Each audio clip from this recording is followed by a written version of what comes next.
So down here you can see I've had 154 orders so far, and on this graph you can see how that has trended over time. Print on demand is dead. Etsy is rubbish. Don't waste your time. These are just some of the things you'll hear from the skeptics out there. People love to say it's impossible to succeed with Etsy and print on demand in 2024. And I hear it all the time. You only succeeded because you started during the COVID years when things were easy on Etsy. Yes, Etsy was less crowded back then, but I wanted to prove something. To myself and to you. I wanted to show that it's still extremely possible to start a successful Etsy print-on-demand business in 2024, even with all the competition. So, I started a brand new secret Etsy shop back in May of this year, so about 4 months ago, and now I'm ready to share how it has been going. So I'll reveal to you how many sales I've had so far, how much revenue I've made, and most importantly, how much profit I've made in these first 4 months. But when I first started this shop, I knew I had to do something different. The competition is obviously fierce out there, and just doing the same as everyone else is doing was just not going to cut it. So I took a step back and thought about what I could possibly do, and I came up with a brand new methodology that you could easily replicate today as well. First off, I decided to focus my entire store on one particular niche, specifically within the sports industry actually. And I picked something that I'm extremely passionate about myself, something that I could basically talk about in my sleep. This is making product development so much easier for me because I kind of already know what customers are interested in. I am one of the customers. I also decided to focus on one specific product type within that niche itself. And it's an unusual one. It's not something that most other sellers would sell. So I've stayed away from things like t-shirts, mugs, sweatshirts, things like that.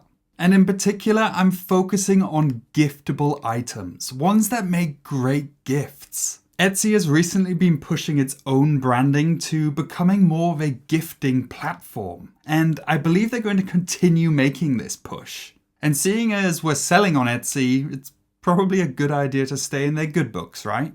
And to help me do this research, I basically did 2 pretty simple things that you can do today as well. One of them is to literally just go and do general research on Etsy itself. So go on Etsy, start typing out something in that niche you want to get into, and have a look what rabbit hole you end up on. And then I also use eRank. So I use this to really help me in searching for specific keywords, that have relatively low competition and relatively high demand as well. Okay, and where am I getting my products from? Well, I am using print on demand, or POD for short. But, and this is where it gets interesting, POD with a twist. I'm just now gonna coin it PODOS, print on demand on steroids. And I think this has probably been the most decisive factor in terms of the success that I've seen in this new shop so far. Etsy is absolutely packed with people trying to sell via print on demand these days. And why? Because quite frankly, it's just easy to do. There's no big upfront costs, you don't have to store your own inventory, and opening an Etsy shop is fairly easy as well. So a lot of people are doing it. But with so many people now trying to sell very similar products, it's just so hard to stand out in this massively overcrowded market. A lot of sellers are using the same designs and customers are just seeing the same things over and over and over again. And that's why I wanted to do something different. Customers these days want more than just some generic product. They want something unique, something special. That's what they come to Etsy for. And that's where my PODOS comes into place. And the idea is simple. You, the seller, put in more effort than other POD sellers, and the customer gets more value in return. Instead of just creating a basic listing and slapping it on a t-shirt and throwing it onto Etsy, you're creating a highly personalized experience for the customers. You're giving these customers options that make this product feel extremely unique and special, as if it's made just for them. Yes, we're still going to be using our typical POD providers like Printify or Printful, for example, but we're going to be doing a little bit on top of what most other sellers do. Let me show you an example of what I mean by this. Right, so I actually was recently looking for some new art for my office here and actually stumbled upon this kind of style on Etsy. Where there's, famous athletes and their sports teams and kind of this, I don't know, minimalist, kind of retro-y design. And I really like that idea. We're not going to do this because you're not allowed to actually do this. Because you're not allowed to use the likeness of athletes or celebrities. And you're definitely not allowed to use team names because they're most likely trademarked and copyrighted. So stay away from doing what these sellers are doing here. Not allowed. But what we are going to do is we're going to take inspiration from this. And what I really like is the idea of making this again into a personalizable experience for our customers. So how about we take this idea of having a print or something like that, but giving customers the ability to add their own photos and their own names to this print. So an example may be a gift for a grandmother, and it's a product with their grandchild on it, playing basketball, for example. So let's keep that in mind as inspiration. So let's think of our product first. What are we going to do? Well, like I said, we're going to stay away from t-shirts and sweatshirts, things like that. I actually recently was browsing Printify and found that they now also do car air fresheners. Really random, right? But there probably won't be that many people doing air fresheners on Etsy. It's different, it's giftable, and it's fairly cheap as well. So let's go and create some air fresheners, right? So to make our design, today we're going to be using Kittle, which is a really great and easy to use design tools, especially in the Etsy and print on demand space. Okay, so we have our artboard. We have a little bit of inspiration already, but I'm actually really interested in getting a little bit more of an idea of what our design could look like. We don't want to copy and paste what that person was doing on Etsy. We want to get our own ideas, right? And I'm not a massive graphic designer. So what I'm actually going to do is I'm going to head over to, and I've opened another tab here, to Kittle's template library. And in here they have loads and loads of templates that are free to use and also very easily customizable. So you can take any of these templates and you can adjust the fonts, the colors, the images, whatever you want really. You can make it your own so that you can create something truly unique for your brand. And you could browse through this for hours. We're not going to do that for now. I'm simply going to click on Art Prints and I'm going to type in Sport. See what it gives us. And again, I'm just looking for a little bit of inspiration of what elements we could potentially use. Like what fonts could we use? What style, what design could we use? And there's lots of different ideas here already. And I'm thinking, I kind of like the idea of this one here. I like the idea, if you go back to our idea of what we want to do, maybe the idea is that we want to create an air freshener where we can allow a customer to send us a photo of their child or whoever it may be. We can then add that to the air freshener. And then in the back, we could maybe include that person's name.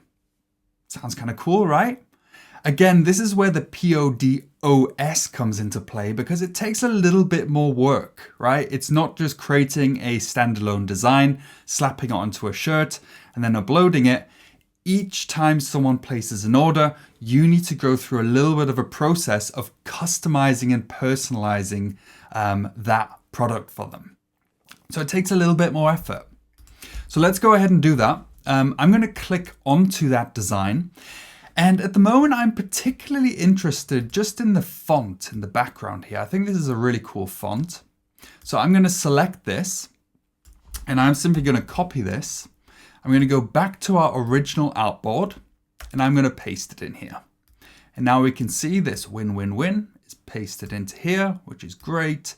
I'm actually going to ungroup these because I want to edit these a little bit more. I'm going to delete these bottom two. And let's just say for example purposes, we have an order that's just come in and the child is called Jordan Smith, right? And he's a basketball player. He plays basketball at middle school, for example. Let's say that we want his last name on the back kind of repeating below or behind his picture. So I'm going to reduce the text size slightly, and then I'm going to add his name, Smith. There we go. Okay, and I'm going to try and center it as best as possible. And then I'm going to copy this and I'm going to paste it down, copy both of them and paste them down. And then one more time down there. So we have 6 of these all together. Now, what you can then do, which is good, you don't need to be an expert at aligning all these things. You can just select them all, make sure the bottom and the top one are more or less aligned to how you want them to be. Select them all, and then on the top right up here, we're going to click on Tidy, and then we're going to click on Center. And now these are all perfectly spaced out right in the middle of this design or this artboard that we have here. Great. Okay, so we have our text in the background, right? We're going to play around with colors soon, but first off, I want to get this picture, right? And again, let's go back to our example. Let's say that they sent me this picture here, right? So this is the picture of Jordan Smith. Fantastic. We want this to kind of be as an overlay above this text. First thing I'm going to do on the right hand side, I'm going to use Kittle's embedded AI background remover. And this is now going to remove the background and basically isolate the subject. In this case, it's Jordan. Oops.